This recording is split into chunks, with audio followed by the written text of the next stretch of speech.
Mabel Fitch died on a Tuesday in November at 82 years old, in the same iron-frame bed she'd slept in since 1974, with her hands folded on the quilt she'd made the winter her husband passed. She left behind a house that smelled of cedar and lavender, a garden that had gone half to seed in the last 2 years she couldn't tend it, and 3 grandchildren who drove separate cars to a law office in Carvel, Mississippi, to find out what 40 years of quiet living had added up to. Donna was the youngest of the 3. She was also the one who had given up her apartment in Biloxi, her nursing shifts at the county hospital, and the first steady paycheck she'd earned in her own name after 26 years of marriage, all of it, to come back to Carvel when Mabel's hip gave out and it became clear that a few weeks was going to become something else entirely. That was 5 years ago. If you've never been the one who stayed while everyone else had reasons they couldn't, this story is going to feel very familiar. Stay with me. The law office was above the old pharmacy on Calhoun Street. The lawyer's name was Dorsey. He was a thin man in his 60s with the unhurried manner of someone who had delivered difficult news enough times that he'd stopped rushing toward it. Keith sat on Donna's left. He was the oldest, 58, a general contractor out of Jackson, who wore good boots and drove a truck with his own company logo on the door. He had come to Carvel 4 times in 5 years, twice for holidays, once when Mabel had her second fall and once when it became clear the end was near. He had stayed a total of 9 days. Cheryl sat on Donna's right, turning her phone over and over in her lap. She lived in Dallas with her husband and their 2 grown children and had sent grocery delivery subscriptions twice a year and called on Sundays for about 6 months before the calls tapered to once a month and then less. She was not a bad person. She was a busy one. There is a difference, and the difference matters, but sometimes it is very small. Dorsey opened the folder. Mabel had left the house and the 3 acres to Keith.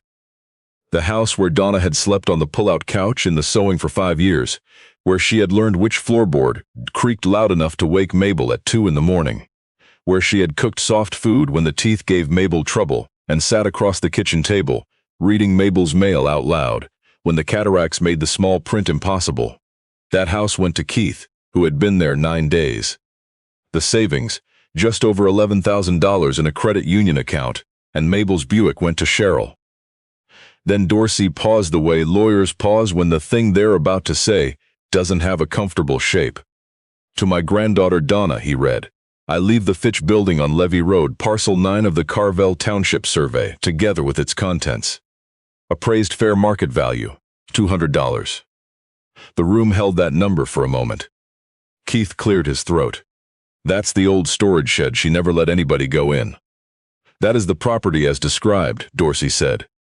Cheryl looked at Donna. Grandma loved you, you know that. She stopped. There wasn't a sentence in the English language that ended that one cleanly. It's fine, Donna said. Her voice came out even, which surprised her. It was not fine. But she had spent 5 years saying it was fine. When the night sweats started, when the walker became a wheelchair, when Mabel stopped recognizing her face for 3 days after the second stroke and then came back as if nothing had happened and asked if Donna had eaten yet. Donna had learned to say it was fine the way some people learn to breathe at altitude, because the alternative was to stop. Keith buttoned his jacket and said he needed to get back on the road. Cheryl hugged Donna in the parking lot, a real hug, the kind that acknowledges something without naming it, and then she got in the Buick she'd just inherited and drove south toward the interstate. Donna sat in her car in front of the pharmacy for a long time. Then she drove out to Levee Road.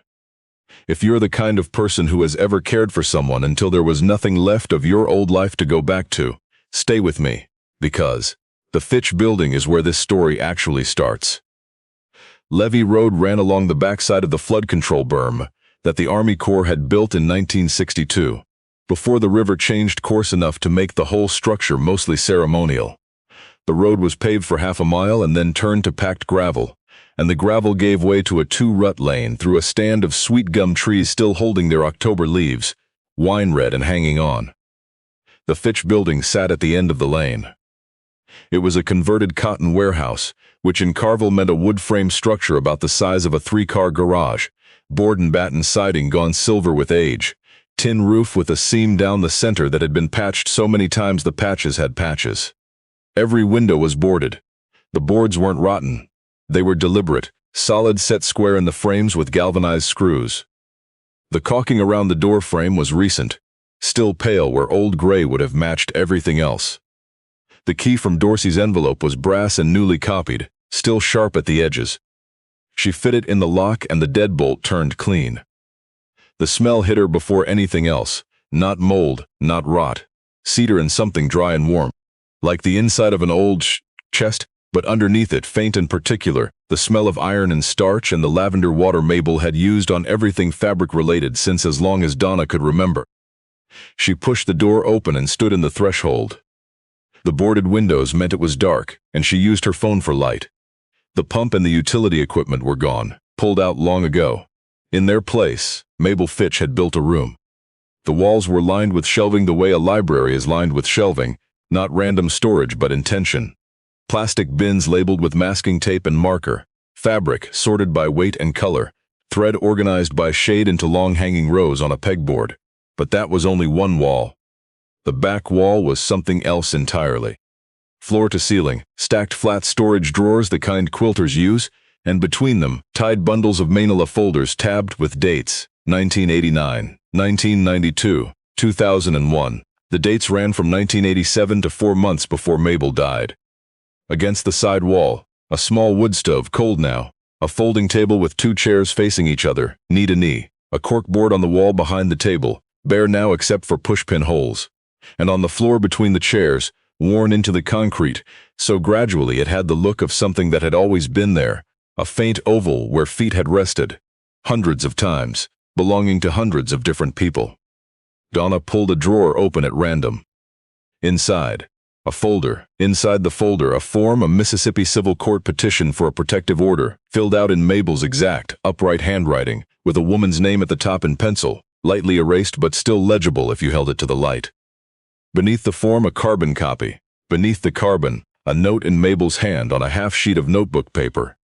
Came on a Thursday. 3 children, oldest is 7, stayed 2 hours, took the petition, took the number for the shelter in Hattiesburg, did not want anyone to see her car out front.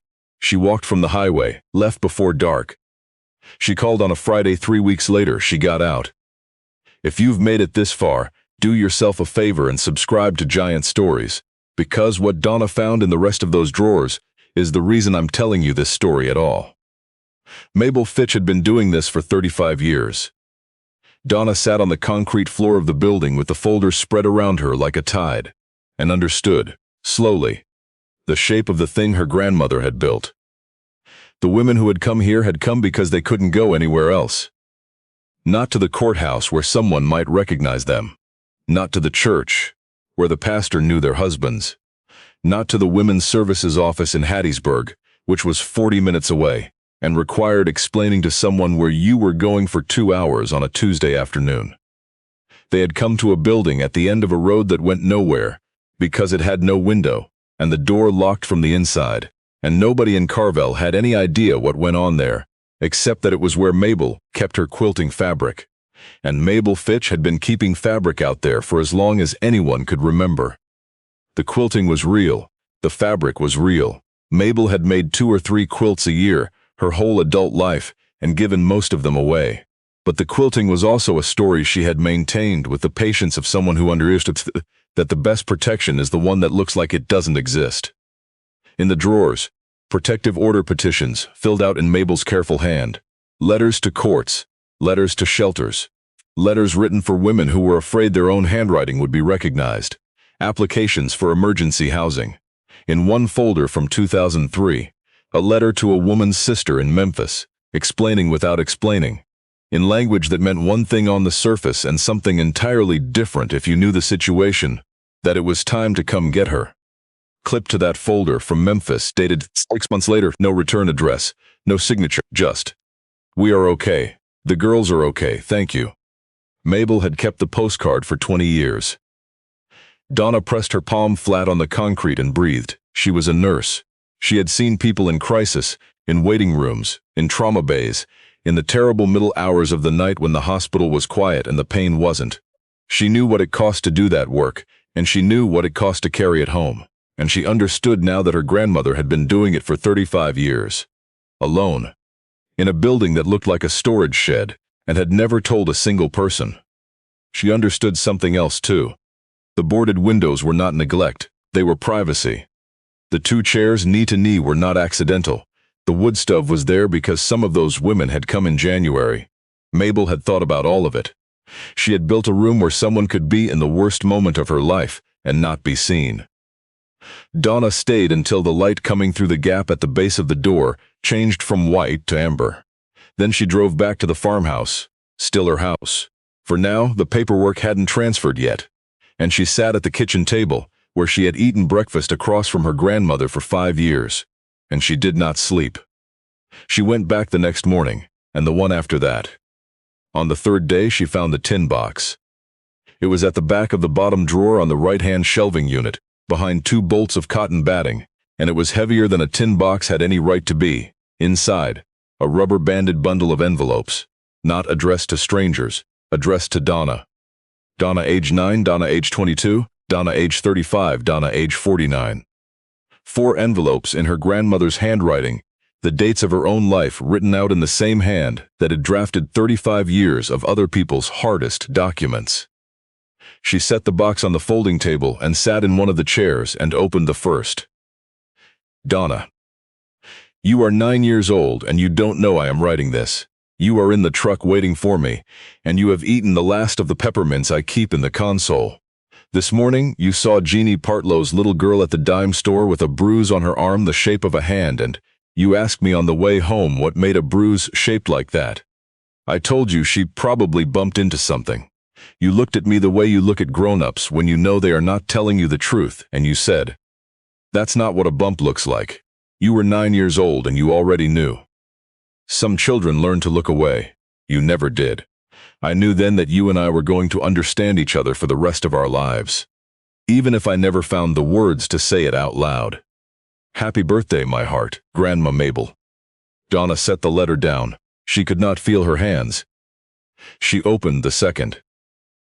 Donna, you are 22 years old and you have just told me on the phone that you are leaving the nursing program to marry Dennis because he needs you. I did not say what I wanted to say. I said, I hoped you would be happy, and I meant it. But I am writing this down because someone has to. You have the steadiest hands of anyone I have ever watched. You sewed your first stitch at 6 years old, and your tension was even at 6. And you want to leave the program.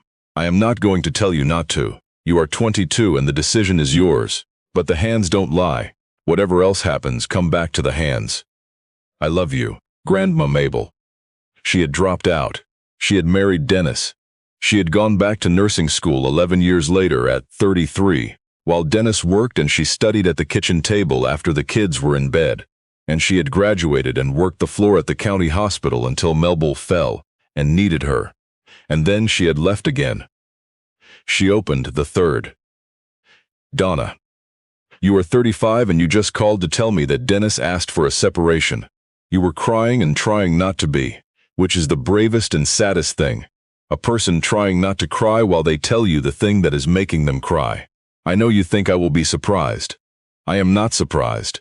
I watched that man for 12 years eat the food you cooked and sleep in the bed you made and never once ask you a single question about your day that he actually waited for the answer to. I did not say so because it was not mine to say. A person can be needed so completely by the wrong people that they forget they were ever anything before the needing started. You were something before the needing started. You still are. The hands remember, even when the rest of you forgets. Come home when you need to, Grandma Mabel. She had come home. Not at 35. She had tried to hold the marriage together for 3 more years, and it had dissolved anyway at 38. Quietly, without even the dignity of a real fight. Just 2 people who had become strangers and agreed eventually to stop pretending. And then she had found the nursing job in Biloxi and the apartment above the print shop, and the beginning of a life that was hers. And then at 49, Mabel fell. She picked up the 4th envelope. Donna, you are 49 years old, and today you drove 2 hours each way to get my prescription refilled because the pharmacy in Carville doesn't carry it, and you didn't want me to miss a day. You stopped at the gas station and ate a granola bar for lunch, and you didn't tell me because you didn't want me to feel like a burden. I noticed. I have always noticed you, Donna, which is the loneliest thing I can write, because you have spent your whole life being the one who notices everyone else and assumes nobody sees you back. You gave up Biloxi. You gave up the paycheck and the apartment and whatever it was becoming. You moved into my sewing room on a pull-out couch with a bar in the middle that I know hurts your back because I can see you stretching against the doorframe every morning, and you have never once, not once, made me feel the weight of it. There is a building at the end of Levee Road. You know it as the place I keep my fabric. That is true, but it is not the whole truth, and I think you are the only person alive who would walk through that door and understand the rest of it without needing me to explain. Everything in that building is yours. What it means, what it's worth, what it can still do, all of it. I am leaving it to you the way it looks, because the people who measure things by their surfaces will leave it alone. And the only person I want walking through that door is the one who already knew at 9 years old that a bruise, shaped like a hand, doesn't come from bumping into something. The door has been yours since the morning you looked at me in the truck and told me the truth I wasn't ready to say out loud. I just needed time to fill the room. I love you. Come home when you need to. You're already here. Grandma Mabel. Donna pressed the letter against her chest and sat in the chair where 35 years of women had sat and told the truest thing they knew, in the building with no window and the door that locked, and she stayed that way until the light outside changed. Subscribe to Giant Stories before we go any further, because what came next, the part with Keith in the law office, is the part Mabel had spent years quietly, making sure would go exactly the right way. Keith called on a Sunday. His voice was the easy kind of casual that contractors get when they're measuring something you don't know they're measuring yet. Hey, quick thing. I've been going through Grandma's property files for the deed transfer and I keep running into paperwork on that building on Levee Road. Some kind of agreement with an organization out of Jackson. A heritage preservation group looks like. You know anything about that? Donna was in the Fitch building when he called. She was reading a folder from 1998. Old files, she said. Fabric Guild stuff. Nothing current. The agreement is dated 2 years ago, Donna. She closed the folder. What agreement? That's what I'm trying to find out. I've got a letter here from something called the Southern Women's Heritage Endowment. They reference an access and documentation agreement. There's a payment schedule. A pause. She could hear the number forming behind it the way you can hear weather forming. $1,400 a month, Donna, for 20 years. She said nothing. That's $336,000 over the life of the agreement, and it's tied to that building, the parcel you inherited. His voice shifted registers. I don't think Grandma understood what she was signing. She was 80, her eyes were going. This should have been disclosed as estate property. There it was. She had known it was coming since she found the drawer with the financial documents, 3 days after the tin box. The agreement was notarized. The assignment to Donna was notarized. The signature was Mabel's, clear and firm, dated 26 months before she died, back when her mind was a straight line and her hands still obeyed her. I'll talk to Dorsey, Donna said. Good, and Donna, I'm not trying to be the bad guy here. This is just about what's fair. She had heard that sentence before, in the parking lot after the will reading, in the hospital waiting room when she'd asked Keith to take a weekend shift so she could sleep 2 consecutive nights for the first time in 4 months. I'm not trying to be the bad guy. I just can't get away right now. The sentence had a shape she recognized. She hung up and sat in the chair with no armrests and looked at the corkboard with its ghost pattern of pushpin holes and tried to count them and couldn't. Dorsey set the meeting for a Thursday. Donna drove herself. Keith flew in from Jackson with an attorney from his real estate firm, who carried a leather portfolio and opened it before she had finished sitting down. The agreement was executed outside the estate. Dorsey said, sliding a packet across the desk. It's the documented assignment, notarized and recorded with the county. The Southern Women's Heritage Endowment has been advised. The assignment is valid and transfers with the parcel. The attorney from Jackson read the document. She leaned over and said something to Keith. He read it himself slowly. She executed this without telling the family, Keith said. She was not required to, Dorsey said without inflection. The parcel passed to Donna outside the estate at the moment of death. There is nothing to contest. The fair market value assessment, $200. was accurate for an unimproved structure. The endowment agreement is a separate instrument, properly recorded and assigned. Keith pressed his thumb to his temple. She hid a $300,000 income stream behind a $200 appraisal. She structured her affairs according to her wishes, Dorsey said. Keith looked at Donna. Why? Why go to all this trouble instead of just talking to us? Donna reached into her bag and set a folder on the desk. Not the legal documents. The folder from 1998, the one with the letter to the woman's sister in Memphis, and the unsigned postcard from 6 months later. Because what's in that building was never mine to talk about, she said. It was never about me. She watched her brother read the letter. She watched him read the postcard. She watched him look up. Grandma did this, he said. It was not a question. For 35 years. The attorney from Jackson had stopped writing. Keith set the folder down on the desk with the careful handling of something that might break. He stared at the far wall for a long time. When he spoke, the contractor's cadence was entirely gone. She drove out there on those roads in the dark for 35 years, by herself, and nobody knew. Vernon Tate knew, Donna said. He's the one who replaced the caulking on the door last spring when she couldn't do it herself anymore. He's kept the lock oiled for 2 years. Who's Vernon Tate? He runs the hardware store on Calhoun Street. He came to her in 1991. She helped him write a letter to his daughter he hadn't spoken to in 8 years, helped him find the words. He said it took the better part of a Saturday morning, and she never mentioned it to another person for 30 years. The room was quiet. Outside, a car passed on the street below. I'm not going to challenge the agreement, Keith said. The attorney from Jackson started to speak. He raised his hand. I'm not going to challenge it. He stood and buttoned his jacket, and then seemed to notice he was doing it out of reflex and stopped. He looked at Donna. I should have come home more, he said. Yes, Donna said. You should have. He nodded once, the nod of a man who has nothing left to counter with. He walked out, and the attorney from Jackson gathered her portfolio and followed, and Donna listened to their footsteps on the stairs until the door at the bottom clicked shut. A letter arrived from Dallas 4 days later, handwritten on stationery Donna didn't recognize, which meant Cheryl had gone to find paper that wasn't her usual printed note cards, which meant she had thought about it. I've been looking at the pictures from the last 5 years, it said. There aren't many of you in them. You're always the one taking the photo. I think I knew what that meant, and I looked away because it was easier to look away. You were there every day. I don't have an excuse for why I wasn't. I have reasons, but I know they're not the same thing. If you ever want to come to Dallas, I have a guest room. It has a real bed. Not a pullout. I'm sorry, Donna. I mean that as plainly as I can write it. Cheryl. Donna read the letter twice, sitting in the Fitch building in the late afternoon light that came through the gap under the door.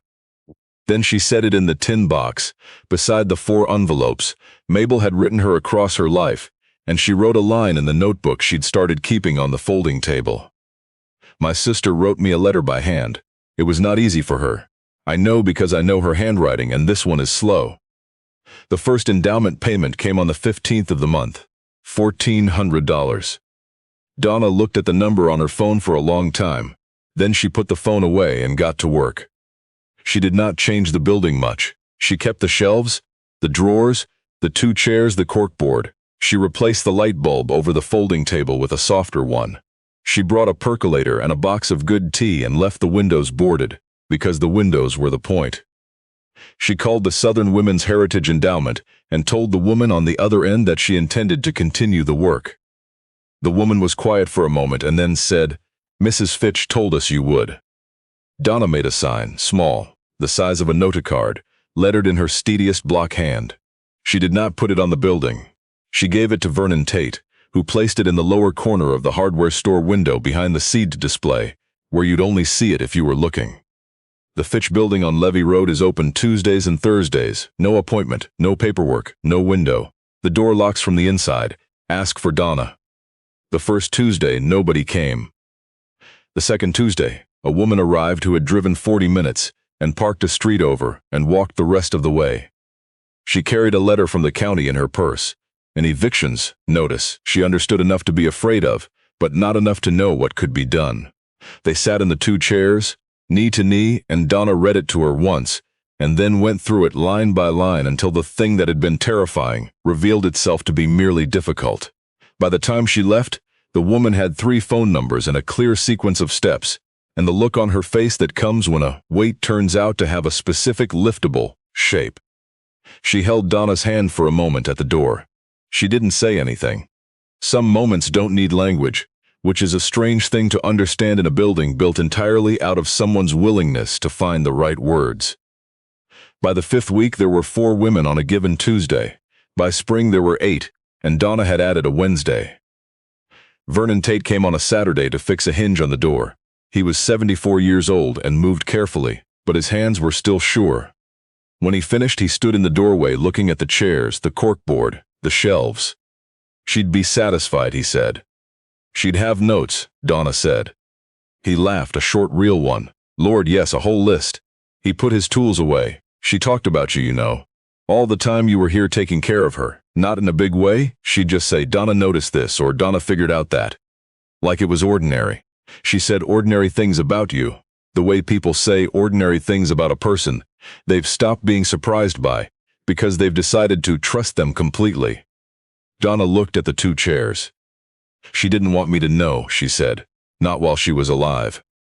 No, Vernon said. She wanted you to find it. There's a difference. She wasn't hiding it from you. She was saving it for you, so you'd know it was yours without anyone having to hand it to you. He picked up his bag. That was her way. She never gave anything she could arrange for a person to discover on their own. He left. The door swung gently in the mild afternoon air.